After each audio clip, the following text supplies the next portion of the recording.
For this video, I want to go over some of the dangers tied to the Walstad method that could put your aquarium at risk and explain how you can easily overcome them. The first major danger is going without a filter if you're brand new to the Walstad method. This can be confusing because a lot of people assume that Walstad tanks don't use filters at all, but filters are highly recommended for beginners. In fact, Diana Walstad repeatedly mentions her own use of filters in the latest edition of her book, as well as in a collaboration video with KG Tropicals on YouTube that I link to in the description if you want to check it out. Filters add a lot of additional surface area that is oxygenated, making it an ideal environment for microorganisms to colonize, helping to maintain safe and stable water parameters while also boosting aeration and water circulation in the tank. Now, a properly planted and stocked Walstad method tank can usually manage most of the nitrogen compounds on its own with its plants. A filter just offers a solid safety net for beginners. Plants also release oxygen when they photosynthesize into the tank's water column, which is usually enough for nanofish and shrimp, but the filter provides some extra aeration for larger species of fish or heavily stocked tanks. Some people worry about the surface disturbance created by the filter lowering CO2 levels, but unless you're trying to grow advanced level plants, the minor CO2 loss from most filter types shouldn't be an issue, and you can always use an internal filter with no surface disturbance. CO2 in a Walstad method tank can be a valuable asset as it's a limited supply created by the microorganisms that break down organic matter in the tank, so sticking with easy category plants that have a very low CO2 requirement is usually the best option for beginners. Another overlooked benefit of using a filter is the water flow that it provides. The water flow moves harmful nitrogen compounds around the tank so they come into contact with plants, allowing your plants and beneficial microorganisms on the surfaces in the tank to process toxins like ammonia and nitrite into far less toxic nitrate, which is an important plant nutrient. If you're completely against using a filter in your tank, then a cheap USB air pump can provide enough flow for most aquarium sizes, and it doesn't have any surface disturbance that can reduce your CO2 levels. Now, it is possible to set up a successful Walstad method tank with absolutely no flow, relying on water temperature variations to circulate the water, but this does make it more challenging and I wouldn't recommend that for beginners. The next potential issue in Walstad method tanks can actually come from the water flow generated by certain types of filters. For example, on this Walstad tank I use a nano hang-on back filter that returns the water to the tank through its spillway. Under normal maintenance this really isn't an issue, and I'm a big fan of this particular filter, especially for small tanks, and I'll include an affiliate link in the description. However, if you don't keep up with topping off your tank to counter the evaporation, the water levels will decrease and the flow from the spillway will speed up, pushing deeper into the tank before dissipating. This can disturb the sand or gravel capping layer that you've used over your topsoil, as I've discovered in this specific setup shown here with the slight dip in the capping layer of the tank. An additional problem is that this specific tank was just an experiment I set up last year to see how Walstad method setups will work with a thinner capping layer, so this tiny bit of disturbance could have been tragic for this particular setup and exposed the soil layer,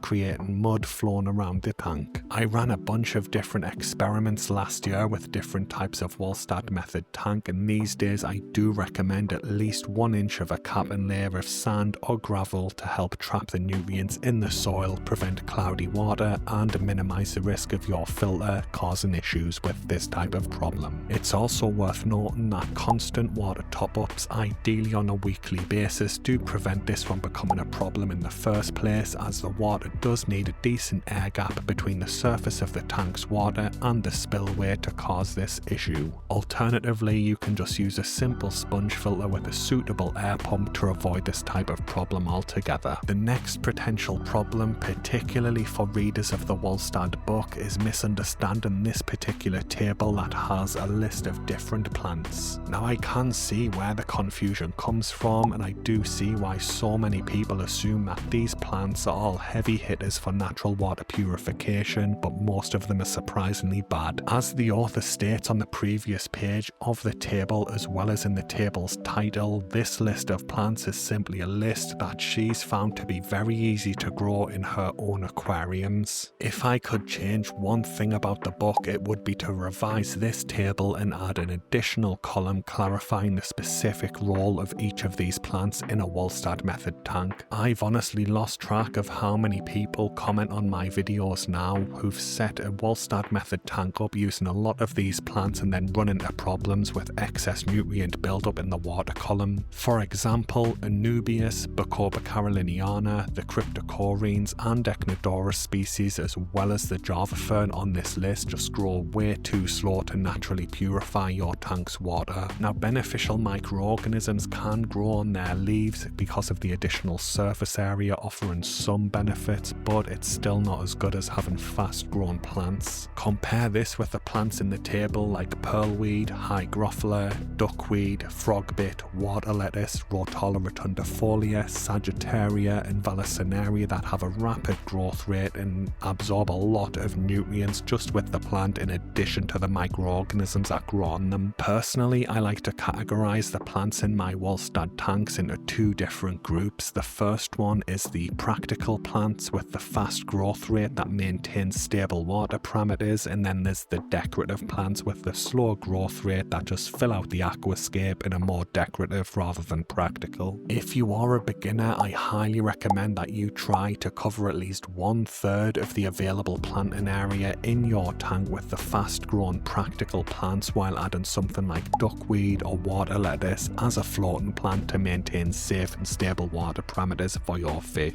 Another common danger with the Walstad method is getting overly ambitious with your aquascaping goals for the tank. There's an absolute ton of extremely talented aquascapers out there who create content showing off their stunning tanks, but there's a reason they choose aquasoil or inert substrate over dirt capped setups. In short, it's just so much easier to aquascape when using aquasoil or an inert substrate because there's no need to maintain the capping to dirt ratio like in a dirted tank. Now, it is still possible to do certain types of aquascape with a Walstad tank, but most people will be limited to a jungle style aquascape that can work very well in a Walstad tank. Try to avoid layering your substrate like some aquascapers do, or burying hardscape into the substrate to create any type of illusion, as it's just going to cause problems if you're new. Beginners should be keeping their substrate layers flat because it makes it easier to gauge the depth of the nutrient layer with your topsoil and the capping layer with your sand or gravel. It's also a good idea to avoid or at least limit the use of hardscape such as driftwood and rocks if you are brand new to the method until you build up some experience with this type of aquarium. My very first Walstad method tank didn't have any hardscape at all, maximizing the planting space to help maintain safe and stable water parameters for my fish and shrimp. If you do decide to use hardscape, try and limit it to around 25% of the tank surface area and place it on top of your capping layer rather than try to bury it into your substrate. This approach should make it as easy as possible to maintain the integrity of your capping layer and keep your soil locked away. You may see people mention the toxic hydrogen sulfide risk when using hardscape in Walstad method tanks too. The theory is that the use of hardscape can restrict the amount of dissolved oxygen that can penetrate the substrate, allowing anoxic or even anaerobic conditions to form in parts of the substrate. Certain microorganism colonies can then form in these areas that produce toxic hydrogen sulfide as a byproduct while they metabolize organic matter in the tank. This is technically a risk, but I don't think it's as much of a risk as a lot of people seem to make out, especially if you keep your total substrate depth to 2 inches or less like Diana recommends in her book. In theory, provided there's no problems with the dissolved oxygen levels in your tank, any hydrogen sulfide that does escape from these areas in the substrate should react with the dissolved oxygen, creating harmless sulfate, protecting your fish anyway. So just to simplify that, because it is a pretty important thing, Hydrogen sulfide is technically a risk if you use hardscape, but the risk is very, very low in my opinion, and even if it does become a problem, the dissolved oxygen should render it safe. So moving on to the next potential danger in a Walstad Method aquarium, and that is rapidly changing the stocking levels in your tank that can lead to ammonia spikes and potentially cause problems with your fish and shrimp. I experienced this firsthand last year when I added 2 adult Medaka rice fish to one of my established Walstad Method tanks. Despite their small size, the extra feeding they required was enough to trigger a slight ammonia spike in the tank. In hindsight, it was an obvious mistake that was going to happen with the method I use, and it was easily avoidable. The tank didn't have a filter back then, making it less adaptable to such a sudden increase in the bioload of the tank. This is because both plants and beneficial microorganisms need time to ramp up their growth and handle the extra ammonia and bioload in your aquarium. If I could rewind time and do it over, I would still add the adult Medaka, then I'd temporarily reduce the amount of food that I added for the existing shrimp colony in the tank, and then I'd only provide small amounts of food for the new fish. Over the course of a month, I'd gradually increase the feeding, allowing the plants and microorganisms to adjust to handle the higher bioload in the tank and drastically reduce the chances of having an ammonia spike. As you can see in a lot of the video clips, most of my Walstad Method tanks have thriving Neocaridina shrimp colonies in them. The slow growth rate of the baby shrimp also gives the tank time to adapt, so any ammonia or excess nutrient issues don't become an issue because the microorganisms and the plants in the tank have time to increase their growth rate to manage it. So while you can make changes to the stocking of your Walstad Method tank, take it slow and steady and give the ecosystem plenty of time to adjust to the new needs to prevent ammonia spikes. Anyway guys, that brings the video to an end. The Walstad Method is a great option for keeping aquariums, so please don't let these potential issues put you off trying it. I've tried to explain how you can easily counter every one of them if you do want to give this method a go. I also have a bunch of other videos that I link in the description covering different aspects of Walstad Method tanks that you can check out if you want. Thanks for watching the video guys, have a good day and good luck with your first Walstad Method fish tank.